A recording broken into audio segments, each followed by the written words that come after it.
что-нибудь, мама. Лучше.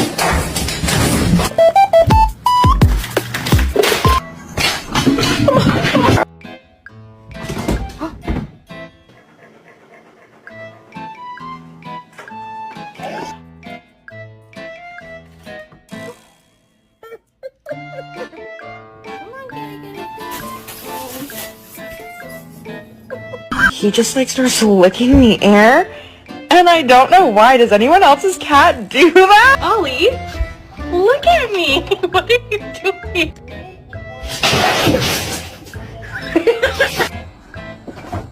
Oh.